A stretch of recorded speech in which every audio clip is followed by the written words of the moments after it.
Assalamualaikum warahmatullahi wabarakatuh. Sahabat Songkul Lingi 92, alhamdulillah pagi 16 September 2021 kita berjumpa kembali dalam rubrik Bumi Patriot. Kali ini Songkul Lingi 92 akan membahas tentang lahan pertanian di Kabupaten Bekasi yang tersisa cuma 57.000 hektar lebih. Saat ini saja bocah-bocah Bekasi itu banyak yang nggak kenal pun padi. Kalau dulu ada Joke di tahun 1980-an, ada Kiai Balong ketika melihat pun padi pada rebah karena mungkin malamnya hujan, lalu paginya Kiai Balong lewat dan di kiri kanannya ada sawah.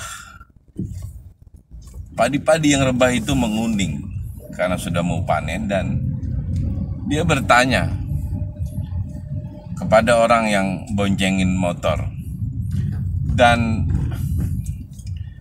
itu pun apa itu pada rebah begitu?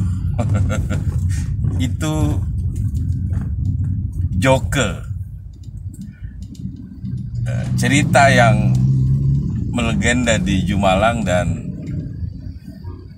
kalau ada orang yang rada-rada hidupnya ngotak di zaman itu, maka dia bilang, lu kayak Kiai Balong aja lu, yang nggak kenal pun padi.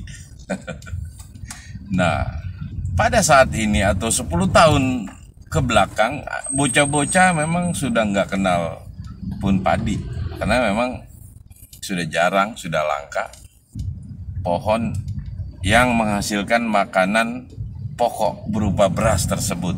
Tadi 57 hektar lebih itu pun masih diverifikasi, masih didantain oleh Dinas Pertanian Kabupaten Bekasi dan belum kelar sejak tahun 2019.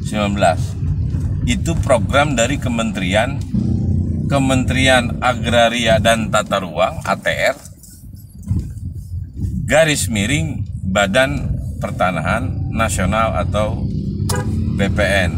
Berbicara tentang lahan pertanian yang tersisa cuma 57.000 hektar lebih dan sampai gini hari belum kelacak, sehingga itu menyebabkan tertundanya pengesahan Raperda LB2P, lahan pertanian dan pangan berkelanjutan, karena memang prasyaratnya adalah sudah terverifikasi.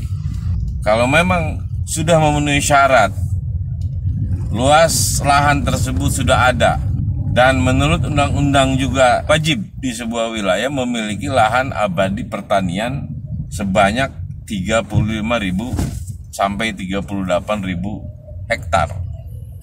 Sahabat Songkul Lingi 92, ternyata lahan abadi yang digadang-gadang bakal ada beberapa pembagian bidang. Ada bidang pertanian, ada tanah basah, tanah kering, ada perkebunan, ada peternakan. Lahan basah seperti sawah, kepemilikannya bukan lagi masyarakat yang ber-KTP Kabupaten Bekasi, tapi rata-rata bandar tanah yang punya. Orang-orang Jakarta, orang-orang yang bukan warga Kabupaten Bekasi. Andai kata 57.000 hektar lebih itu ketemu, itu rata-rata pemiliknya orang luar. Artinya orang asli Bekasi cuman jadi bujang, penggarap, atau orang ketiga, orang kedua, bukan pemilik daripada lahan itu. Kita nggak bisa bayangin ya, kalau ternyata nanti lahan-lahan itu karena milik pribadi ataupun mungkin milik perusahaan yang kemudian mereka itu ubah fungsi. Nah, nanti kita mau goreng kangkung dicabain, bayam di sayur tuh nggak bisa lagi metik kayak yang di kebun-kebun begini nih, karena sudah berubah fungsi. Mungkin jadi kapling, jadi apa ya enggak. Begitu juga sawah. Beberapa tahun ke depan berarti Bekasi, Kabupaten Bekasi betul-betul disuplai berasnya itu, kebutuhan berasnya murni dari luar Kabupaten Bekasi, karena memang sudah berubah berfungsi. Nah, mudah-mudahan verifikasi dari 57.000 hektar ini cepat-cepat selesai, kelar gitu, diketok palu, di lembar daerah kan, berarti dikunci itu lahan hijau gitu. Dan nggak boleh main mata itu dinas-dinas, lahan hijau jadi kuning, jadi industri, jadi perumahan, jadi kapling, yang otomatis punya dampak negatif kalau terjadi kesalahan ngurus tanah yang harusnya buat sawah, buat kebun, dijadiin perumahan, kapling, akhirnya banjir.